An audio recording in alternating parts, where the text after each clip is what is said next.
What's good, YouTube? It's your boy Up Next.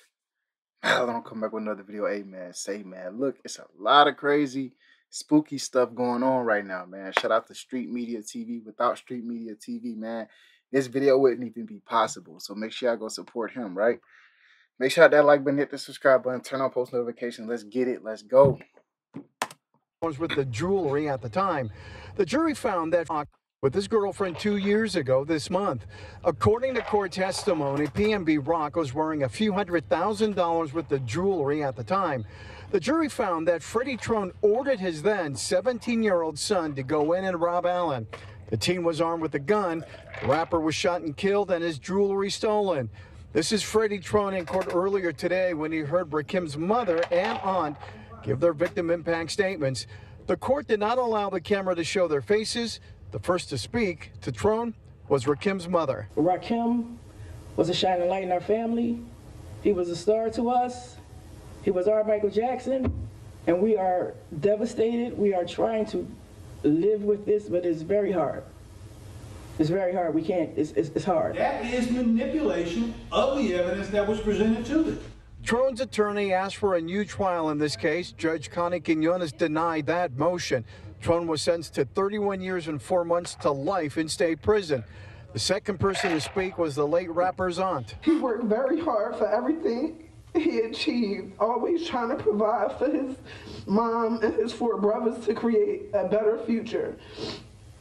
But in an instant, his life was stolen, leaving a void that will never be filled. It's eating him Another up inside, Tremont bro. Jones was sentenced to 12 years for his part in the robbery that day.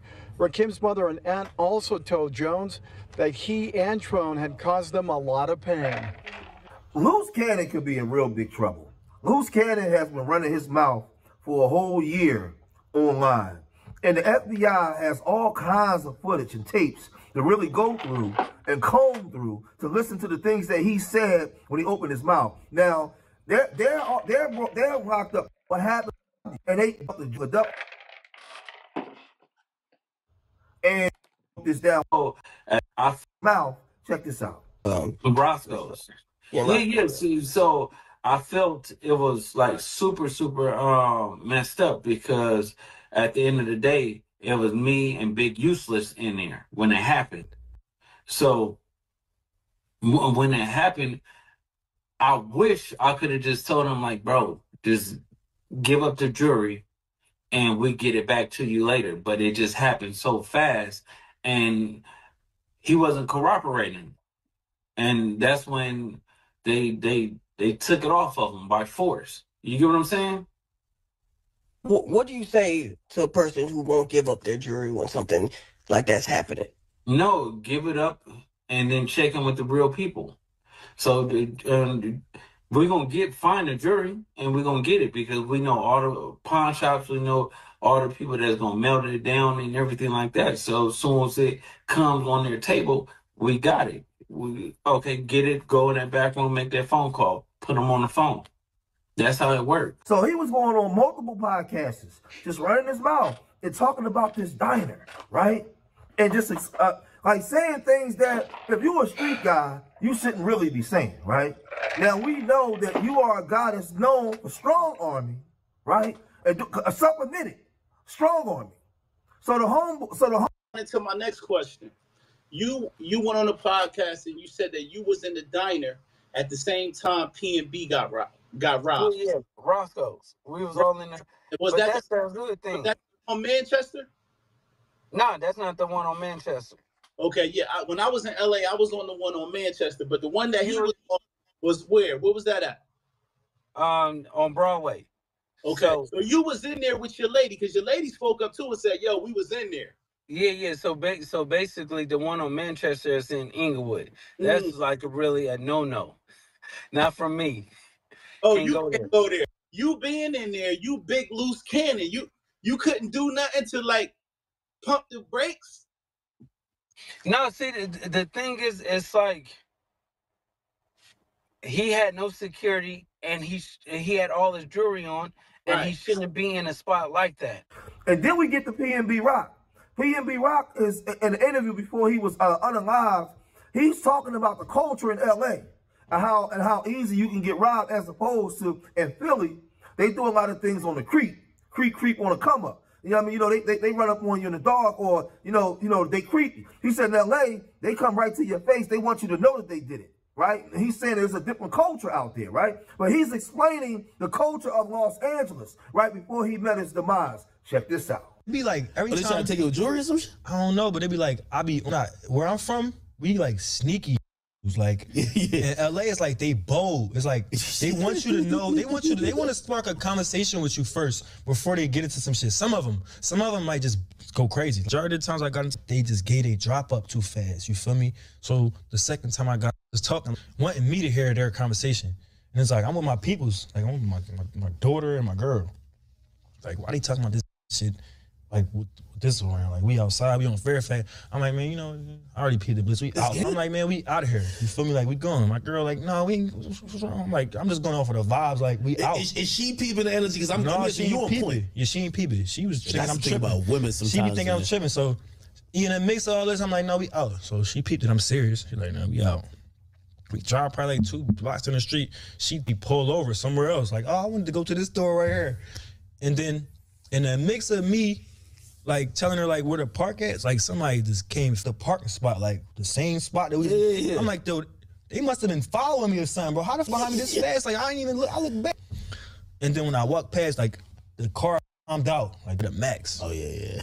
I'm getting all this heat coming from the car though. Like I'm feeling the energy coming from the car. I'm like the car, like on some other shit. I ain't going to the store for 2 seconds. The same people coming from out the car, hop in the store, say some banging shit, like some set of my, I don't know what it set tripping, but it was like something that I recognized the energy. You feel me? I'm like, what? You feel me? Like he like started talking to me with some game, bro. Do you know me? Like you know me from somewhere? He like, yeah, I know you is. Trying to get me to like get into some shit. So I'm like, man, I flagged him off and I just walked out the store because I already know like what is with me. You know that make you nervous? It's like you would like your girl. No, that's why I be trying to be cool, because you don't want to be nervous and make it seem like something about that. You want them to be as calm as possible. You feel me? You want your girl and your kids to be like making it seem like everything is cool. Ain't nothing about to happen to us. You feel me? Like we super good. So I just be cool. I just kept it cordial. I'm like, come on, man, we out. So I kind of feel like Luce Cannon knew that indictments was coming, or maybe he was already working with the feds, because he was also laying out videos where he was telling people when he stopped messing with Big U, he said, yo, get rid of that check-in stuff. Because when we go to the East Coast, man, when he go to New York, man, they lay out the red carpet for him. He go check in, they make sure he good. Man, he ain't got to worry about nothing. The East Coast guys ain't on that slimy trickery trying to rob me stuff. When we come in from the West Coast, it's hospitality. Right? That's what he was saying. So he was saying, like, no, I ain't dealing with don't do check-in. We need to treat the East Coast guys the same way they treat us when they come to our town, right? They can't, well, the situation that happened with PNB Rock, you can never come here, right? Right? But this is the thing. Check this out. When you come out of town, just go and do your business. Right. Go to like the W Hotel, get like 2 rooms, one for you to fuck the bitch if you want to do that, and then one to sleep in. Because if you do not do that, like, bro, we got somebody at the desk that's gonna give us the key card. Oh, that's terrible, man. But we don't do that to y'all when y'all come to New York. I know. That's the problem. Y'all diabolical. Y'all be like Pop Smoke, PNB Rock. We all our East Coast niggas is victims when we come out there, bro. Man, and that's what I try to tell them. That's why I said I'm taking a stance, and it's like no more checking in. You get what I'm saying? Just do your business. Ain't no extortions. Nothing going on, because when we go to New York, I feel at ease. At home. But I check in with the homies, and I be like, look, I'm here or whatever like that. Let's have a good time. Like, but sometimes that the New Yorkers or the out-of-towners don't know their boundaries. It's still LA. I'm gonna say this, right?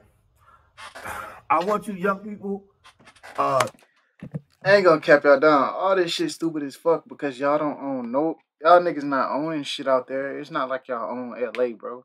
Y'all just gang banging out there. Like, that's why I really don't like gang bangers, because it's like y'all niggas really bullies, bro. Next video, bro. Y'all already know what time I'm on, bro. Next video. I gotta keep pumping these videos out. I can't just spend 20 minutes on gang bangers, bro. This shit retarded. Next video.